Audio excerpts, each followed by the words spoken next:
మనకి 1947 August 15న independence day వచ్చిన తర్వాత కానీ ముఖ్యంగా ఒక రిపబ్లిక్ కంట్రీ ఉండాలి.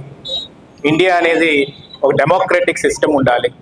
ఆ డెమోక్రటిక్ సిస్టమ్ వరల్డ్లోని అన్ని దేశాలకి ఒక ఆదర్శంగా నిలిచే డెమోక్రటిక్ సిస్టమ్ ఉండాలి.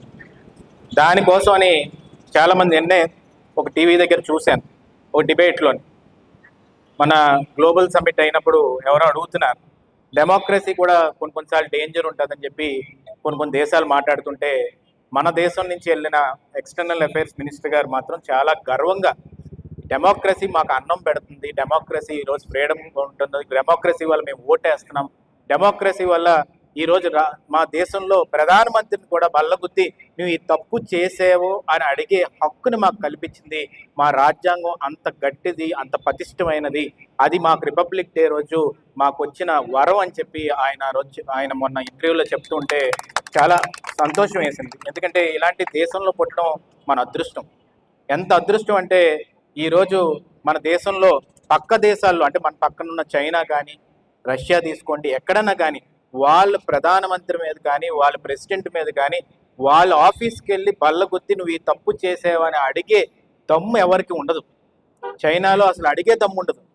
ఆఖరికి రోడ్డు వైడనింగ్ దగ్గర కూడా ఒక ఇల్లు కొట్టాలంటే చైనాలో వాళ్ళు నిర్ణయం తీసుకొని ఇష్టం వచ్చినట్టు కొట్టేవచ్చు.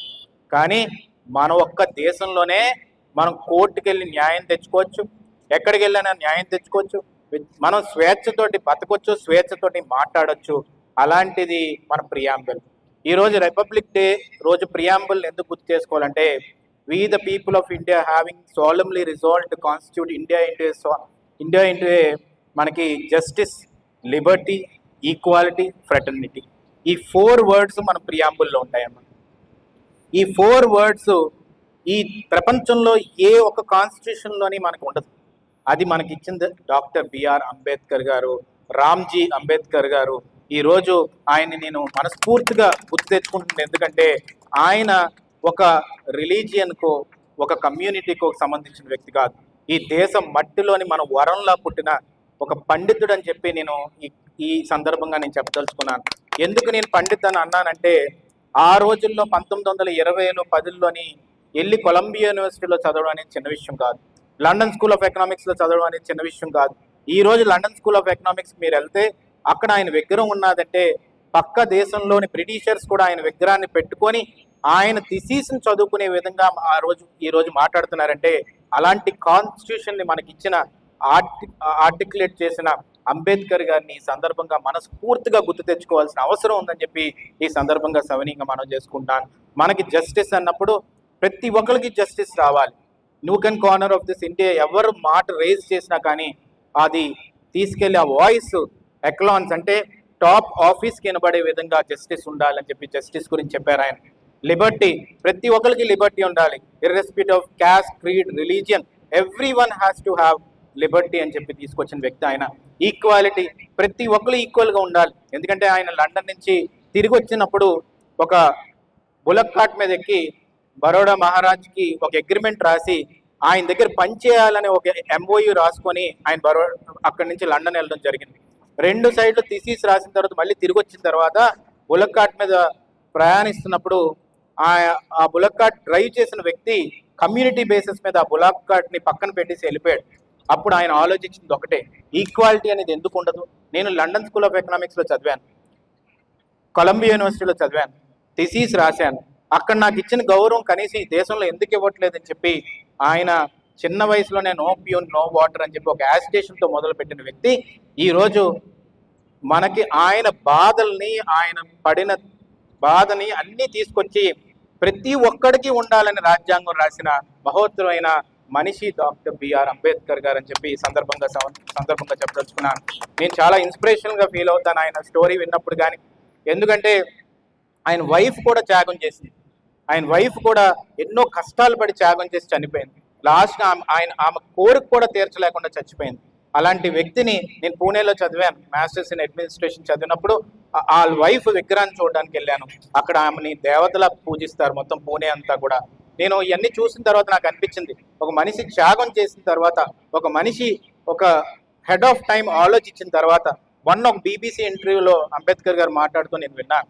ఏంటంటే దాంట్లో క్లియర్గా చెప్తాడు ఆయన, డెమోక్రసీ బియాండ్ వెళ్ళిపోయి ఈరోజు ఓటింగ్ సిస్టమ్ కూడా ఎవరైనా కంట్రోల్లోకి తెచ్చేసుకుంటే దేశం పాడైపోతుంది.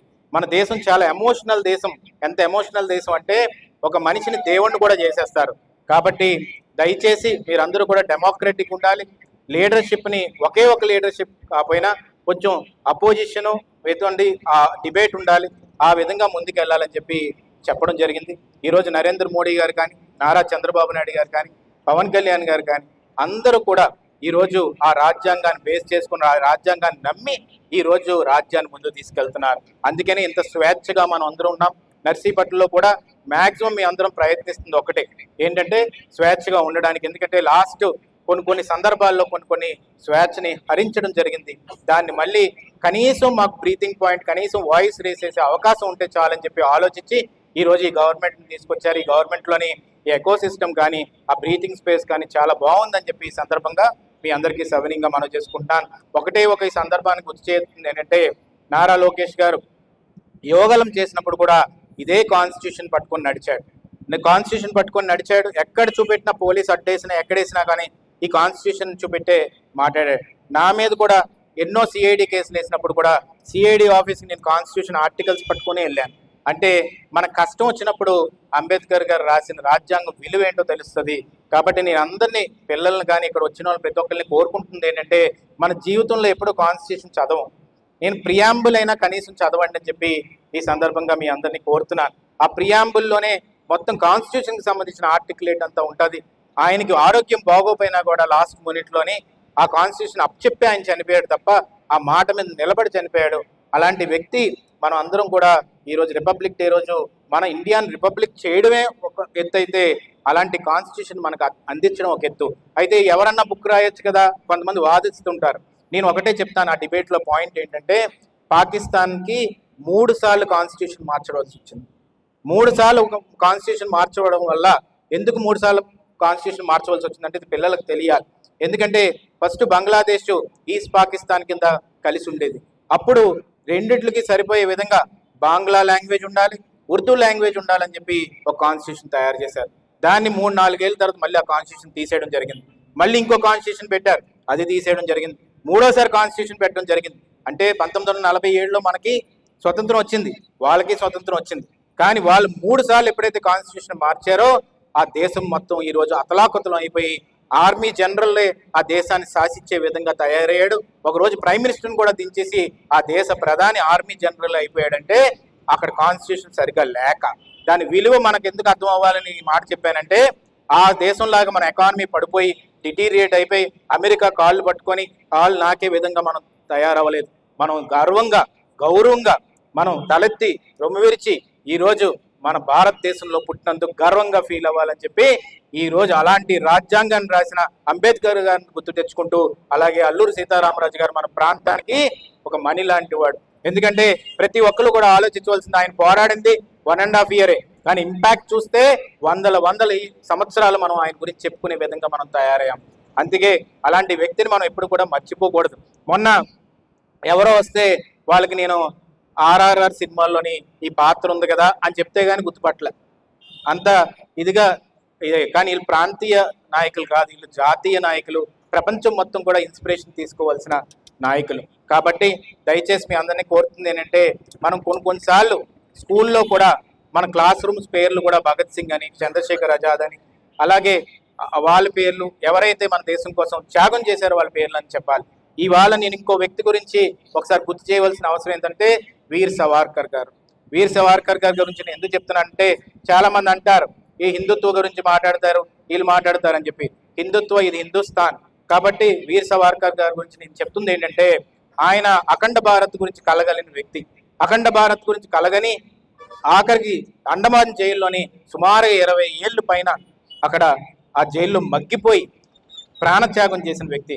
మొన్నే అమిత్ షా గారు వీర్ సవార్కర్ గారి విగ్రహాన్ని ఓపెన్ చేస్తున్నప్పుడు నాకు చాలా సంతోషం వేసింది. ఎందుకంటే ఈ మదర్ ల్యాండ్ మీద మన దేశంలోని ఎంతో మంది ప్రాణాలు చేశారు. ఉద్ధవ్ సింగ్ లాంటి వాళ్ళు, జలియన్ వాలాబాగ్ ఇన్సిడెంట్ అయిన తర్వాత జనరల్ డయర్ని లండన్లోకి వెళ్ళి చంపిన తర్వాత కూడా ఆయన్ని తీసుకెళ్లి ఉరి తీసిన వ్యక్తిని ఎవరికి కూడా తెలియదు. అలాంటి వ్యక్తులందరినీ కూడా గుర్తు చేస్తుంది ఈ రోజు బీజేపీ ప్రభుత్వం. దానికి బీజేపీ ప్రభుత్వానికి నేను హృదయపూర్వక కృతజ్ఞతలు నమస్కారాలు తెలుపుకుంటున్నాను. అందుకు నేను రానున్న రోజుల్లో మన నర్సీపట్నంలో ఎంతవరకు మనం ప్రయత్నించి మన లైబ్రరీలో కూడా నేను మొన్నే మాట ఇచ్చాను, కొంతవరకు బుక్స్ తీసుకురావడం, అలాగే మన ఎలక్యూషన్ కార్యక్రమాలు అంటే ఇప్పుడు వాళ్ళు జనవరి 26 మనం ఫ్లాగ్ హాస్టింగ్ చేసాం. అలాగే నెక్స్ట్ జనవరి 26కి ఇక్కడ ఉన్న పెద్దలు నేను కోరుతుంది ఏంటంటే మనం ఒక 2-3 రోజుల ముందు నుంచి కొంతమంది ఎవరైతే ప్రాణత్యాగాలు చేశారో ఆ నాయకుల మీద ఎలక్యూషన్ ప్రోగ్రామ్ ఎస్ఏ రైటింగ్ పెట్టి వాళ్ళకి ఇక్కడ కొంచెం ప్రైజులు ఇస్తే వాళ్ళకి కూడా ఆ సబ్జెక్ట్ అర్థం అవుతుందని చెప్పి ఈ సందర్భంగా సవినీయంగా మనం చేసుకుంటూ నాకు ఇంత మంచి అవకాశాన్ని ఇచ్చిన పెద్దలందరికీ పేరున హృదయపూర్వక కృతజ్ఞతలు తెలుపుకుంటున్నాను. అందరికీ రిపబ్లిక్ డే శుభాకాంక్షలు తెలుపుకుంటూ జై హింద్. ఈరోజు అందరికీ కూడా రిపబ్లిక్ డే శుభాకాంక్షలు. అందరూ కూడా స్వతంత్ర దినోత్సవం, గణతంత్ర దినోత్సవం రెండింటికి కూడా డిఫరెన్స్ తెలియాలి జనాలకు కూడా, అలాగే పిల్లలకు కూడా. ఎంతోమంది వచ్చి ఇది ఫ్లాగ్ హాయిస్టింగ్లోకి వచ్చి వెళ్ళిపోతుంటారు. అందుకే నేను ఈరోజు ఒక రెజల్యూషన్ తీసుకుంది ఏంటంటే నర్సీపట్నంలోని ఎంతోమంది దేశ నాయకుల గురించి లైబ్రరీలో మనం చూసినట్టు ఫొటోస్ అవి పెట్టడం జరిగింది. అలాగే ఈరోజు ఎలక్యూషన్ ప్రోగ్రామ్ కానీ లేకపోతే ఎస్ఏ రైటింగ్స్ కానీ అలాంటి పిల్లలకు పెట్టడం వల్ల వాళ్ళకి ఇంకా ఎక్కువ డీప్ డైవ్ చేస్తారు, దాంట్లో నాలెడ్జ్ ఉంటుందని చెప్పి ఉద్దేశంతో ఈరోజు మాట్లాడడం జరిగింది. అలాగే ప్రియాంబుల్ గురించి ప్రతి ఒక్కరు నేర్చుకోవాలి, ప్రతి ఒక్కరు తెలుసుకోవాలి. అంబేద్కర్ గారు ఇచ్చిన రాజ్యాంగం వల్ల ఈరోజు మనం రిపబ్లిక్ అయ్యాం.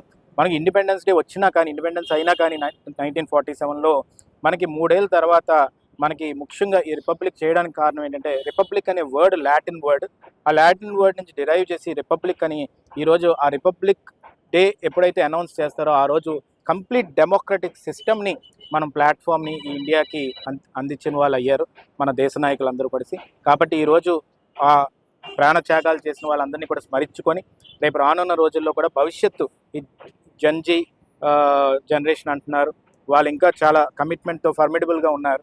కాబట్టి వాళ్ళందరినీ కూడా ఎంకరేజ్ చేసే విధంగా ఈ నర్సీపట్నం గడ్డ మీద అల్లూరి సీతారామరాజు గారిని కూడా ఈరోజు స్మరించుకుంటూ ముందుకెళ్తున్నాం. కాబట్టి అందరికీ కూడా ప్రతి ఒక్కరికి రిపబ్లిక్ డే శుభాకాంక్షలు తెలుపుకుంటూ